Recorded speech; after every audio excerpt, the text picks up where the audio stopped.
Assalamualaikum warahmatullahi wabarakatuh.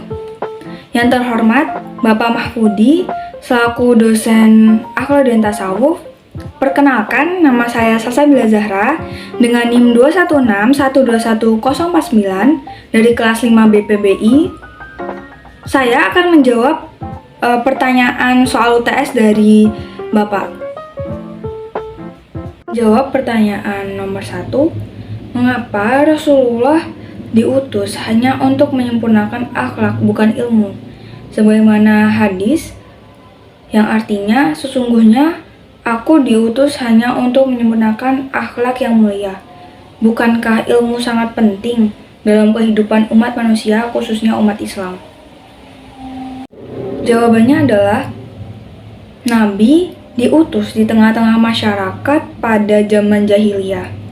Saat itu, akhlak dan perilaku masyarakat sangat buruk ataupun jelek, penuh dengan penyembahan pada berhala, pengagungan manusia atas manusia lainnya, perbudakan, penuh dengan pertikaian dan penguasa yang menindas. Jadi Allah tuh mengutus Rasulullah untuk menyempurnakan atau membenarkan perilaku masyarakat zaman jahiliyah dan juga sebagai teladan terbaik bagi umatnya. Dan ilmu pada saat itu tuh sudah ada, dan masyarakat jahiliyah bukanlah masyarakat yang bodoh tentang ilmu pengetahuan.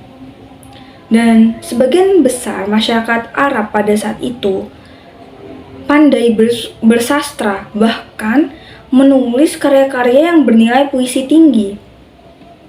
Dan jahiliyah sendiri artinya tuh merujuk pada sifat kebodohan manusia dalam memaknai Tuhan dan kemanusiaan. Dan sebelum diutusnya Nabi, orang-orang Arab di masa jahiliyah sudah mengenal beberapa nilai dan norma yang mereka anggap sebagai akhlak mulia, seperti memuliakan tamu, dermawan, berani, jujur. Namun mereka belum tidak tepat dalam melakukannya, belum benar gitu, masih berlebihan. Jadi Nabi tidak menanamkan kondisi akhlak dari awal, dan beliau tuh datang untuk menyempurnakan akhlak yang sudah ada. Jadi membenarkan akhlak masyarakat jahiliyah agar paham betul mana yang baik dan mana yang tidak baik. Soal nomor 2, salah satu bentuk akhlak terhadap Rasulullah adalah bersolawat. Apa manfaat sholawat bagi beliau, kepada beliau, sementara beliau adalah manusia yang maksum dan sempurna? Sholawat adalah salah satu ibadah yang diperintahkan oleh Allah, sebagaimana tertulis dalam surat Al-Ahzab ayat 56. Artinya, sungguhnya Allah dan malaikat-malaikat bersolawat untuk Nabi. Hai orang-orang yang beriman, bersolawatlah kamu untuk Nabi dan ucapkanlah salam penghormatan kepadanya. Menurut kitab Kifayatul Atqiya wa Minhajul Asfiya, Said Abu Bakar Syato menuturkan sebuah nasihat tentang kemuliaan, keutamaan, dan keistimewaan membaca sholawat. Beliau mengatakan, wahai saudaraku, perbanyaklah membaca sholawat kepada Nabi.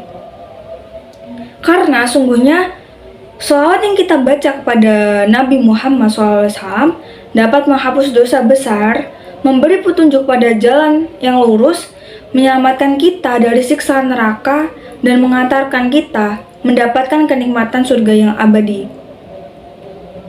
Kemudian Said Abu Bakar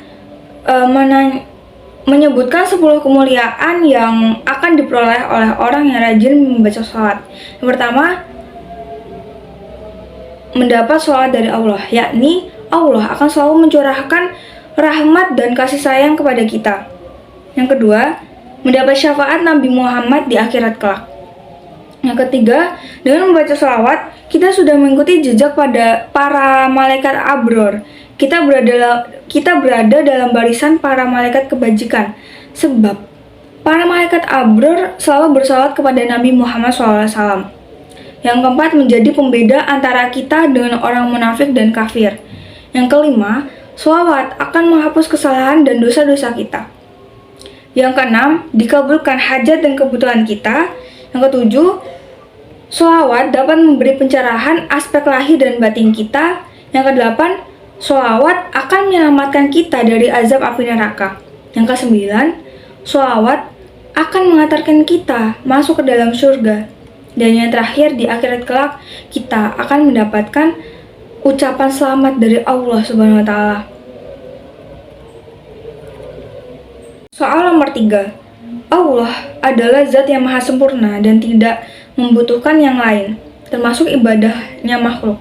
Mengapa kita harus berakhlak kepada Allah? Dan sebutkan serta jelaskan bentuk akhlak terhadap Allah. Menjawab pertanyaan nomor 3, Allah adalah Sang Pencipta, pencipta jagat raya dan segala isinya. Menurut Kahar Mahsyur, akhlak kepada Allah dapat diartikan sebagai sikap atau perbuatan yang seharusnya dilakukan oleh manusia sebagai makhluk pada Allah. Manusia sebagai makhluk, Allah sebagai Khalik.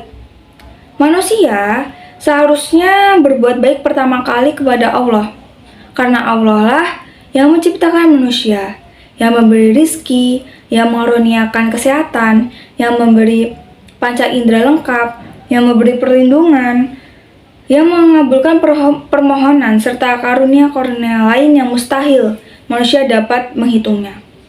Karena manusia adalah makhluk ciptaan Allah yang begitu lemah, juga tidak memiliki daya, maka diwajibkan taat kepada segala perintahnya. Adapun bentuk-bentuk akhlak kepada Allah, yang pertama, beriman kepada Allah.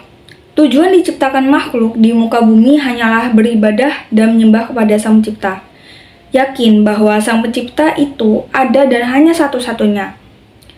Mengimani yang benar akan membawa kebahagiaan dunia akhirat, merupakan akhlak manusia kepada Sang Pencipta yang utama. Yang kedua, bertakwa kepada Allah. Takwa diartikan sebagai sikap memelihara diri dari siksaan Allah dengan mengikuti perintahnya dan menjauhi segala larangannya. Orang yang bertakwa disebut mutakin. Orang yang bertakwa melakukan segala perintah dan menjauhi larangannya atas dasar bahwa Allah tidak memerintahkan kecuali yang baik untuk manusia dan tidak melarang kecuali yang memberi mudarat kepada manusia. Yang ketiga, bersyukur kepada Allah. Syukur adalah berterima kasih dan bersyukur kepada Sang Pencipta, merasa tenang, bahagia, dan mengakui nikmat yang diberikan oleh Sang Pencipta. Bentuk syukur dapat diwujudkan melalui lisan, hati, maupun perbuatan. Syukur adalah memberikan pujian kepada yang memberi nikmat atas kebaikannya. Oleh karena itu, bersyukurlah kepada Allah setelah mengakui karunia Allah. Selanjutnya kita harus mengucapkan lafaz seperti hamdalah sebagai bentuk pujian terhadap Allah. Yang keempat, bertaubat kepada Allah. Secara etimologi, taubat memiliki arti kembali, sedangkan secara terminologi, taubat berarti pulang atau kembali kepada Sang Pencipta, yang Maha Pengampun lagi Maha Penyayang. Menyerahkan nafsi sepenuhnya kepada Sang Pencipta dengan sungguh-sungguh dan rasa penyesalan yang dalam. Mohon supaya taubat seorang hamba diterima oleh Sang Pencipta. Yang kelima, berzikir kepada Allah. Zikir berarti ingat, mengamati, mengenang, mengambil pembelajaran, dan mengenal. Menurut ensiklopedia, zikir berarti mengingat Sang Pencipta kepada menjiwai keberadaan, kesucian, keterujian, dan kebesarannya. Yang keenam, berdoa kepada Allah. Secara umum, doa adalah memohon dan meminta kepada Sang Pencipta dengan mengucapkan lafaz yang diinginkan, dengan menjalankan persyaratan yang telah ditentukan, memohon sesuai dengan yang diinginkan, dan meminta agar dilindungi oleh Sang Pencipta. Di sini, maksud dari doa adalah sebuah tindakan spiritual yang berisi permohonan kepada Sang Pencipta. Yang terakhir adalah bertawakal kepada Allah.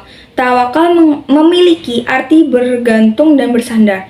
Tawakal kepada Sang Pencipta berarti berharap dan berserah diri kepada Sang Pencipta dalam hal apapun. Juga merasa puas dengan yang sudah dicukupkan oleh Sang Pencipta kepada hambanya. Sekian jawaban dari saya. Apabila ada kesalahan, mohon dimaafkan. Wassalamualaikum warahmatullahi wabarakatuh.